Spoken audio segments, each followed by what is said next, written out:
জ্যৈষ্ঠের ঝড় কাজী নজরুল ইসলাম বিংশ শতাব্দীর অসম্ভবের সম্ভাবনার যুগে জন্মগ্রহণ করে বাংলা কাব্য সাহিত্যে এনেছিলেন নতুন সম্ভাবনার জোয়ার। রবীন্দ্র অনুরাগী কবি হয়েও রবীন্দ্র অনুসারী হননি।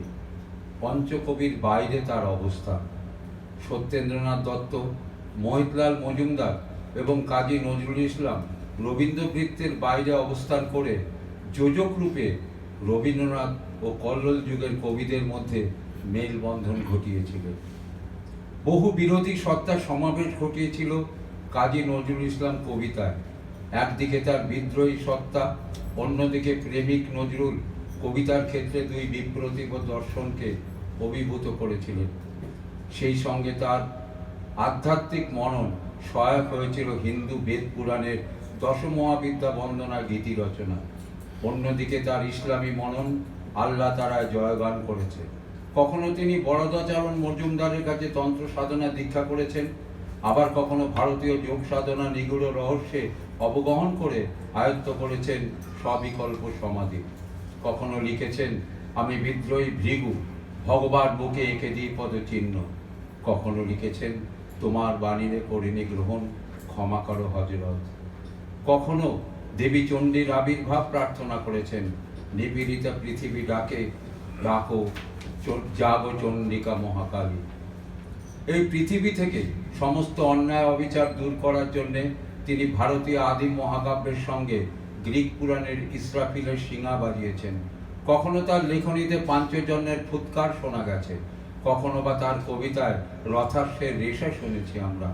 এই অন্যায় অবিচারের বিরুদ্ধে তিনি গর্জন করেছেন। বিশ্বপিতার বিরুদ্ধে বিদ্রোহ করে তিনি লিখেছেন, বিধির বিধান ভাঙিয়াছি আমি এমনি শক্তিমান। কখনো লিখেছেন, আমি যুগে যুগে আসিয়াছি পুনঃ মহাবিপ্লব হইতু, সেই স্রষ্টার শনি আমি মহাকাল ধূমকেতু। প্রকৃতই ধূমকেতুর মতন তার আবির্ভাব। মাত্র 23 বছরের কাব্য জীবনে তিনি বাংলা সাহিত্যে চিরস্থায়ী স্বাক্ষর রেখে গেছেন। বুদ্ধদেব বসু তার কবিতার মধ্যে হইচইয়ের সন্ধান পেয়েছেন। কখনো বলেছেন, নজরুলের কবিতার মধ্যে যতটা আবেগ সর্বস্ব ততটা পুষ্টিগুণ সম্পন্ন নয়। এই মতের সঙ্গে আমরা পুরোপুরি একমত হতে পারি না। এটা ঘটনা, তার বহু ফরমাসি কবিতায় আবেগই প্রধান, কিন্তু যখন তিনি তার উদ্গত অশ্রুকাব্যে রূপান্তরিত করেন তখন সেটা হয়ে ওঠে হীরকদ্যুতি সম্পন্ন। সাধারণ পাঠকের মনের মণিকোঠায় অবস্থান করে তিনি লিখেছেন, পথের দেখাও নহে গো বন্ধু, এ নহে পথের আলাপন, এ নহে সহসা পথ চলা শেষে শুধু হাতে হাতে পরশন, এ নহে পথের আলাপন।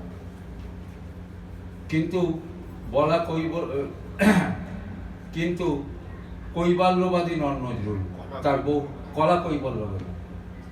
কৈবাল্যবাদী নন নজরুল, তার বহু কবিতায় উদগ্র দেহত্ববাদের আভাস পাই আমরা।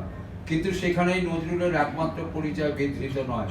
তার পন্থীর মধ্যে বহু জটিল গ্রন্থি বর্তমান, যা সহৃদয় পাঠকের অনুভূতির সূক্ষ্ম তন্ত্রীতে অনুরণন তোলে বারে বারে। কাজী নজরুল বাঙালি বুদ্ধিজীবী ও বিদগ্ধ জনের কাছে পরিচিতি পেয়েছেন সাম্যবাদী কবি রূপে। অন্যায়ের বিরুদ্ধে, অত্যাচারের বিরুদ্ধে তার শানিত লেখনী ঝিলিক দিয়ে উঠেছে। জনগণে যারা যোগ সমশোষে তারে মহাজন কয়, সন্তান সম পালে যারা জমি তারা জমিদার নয়। মাটিতে যাদের চরণ স্পর্শ করে থাকে তারা মাটির অধিকার পায় না। অত্যাচারী জমিদার মহাজনরাই জোকের মতো রক্ত শোষণ করে তাদের। এদের বিরুদ্ধে নজরুল লিখলেন ফরিয়াদ, আমার কৈফিয়াত, সর্বহারা কবিতা। কিন্তু মনে রাখতে হবে, এই সাম্যবাদী পরিচয় নজরুলের একমাত্র পরিচয় নয়। তিনি বহুমুখী প্রতিভার স্বাক্ষর রেখেছেন।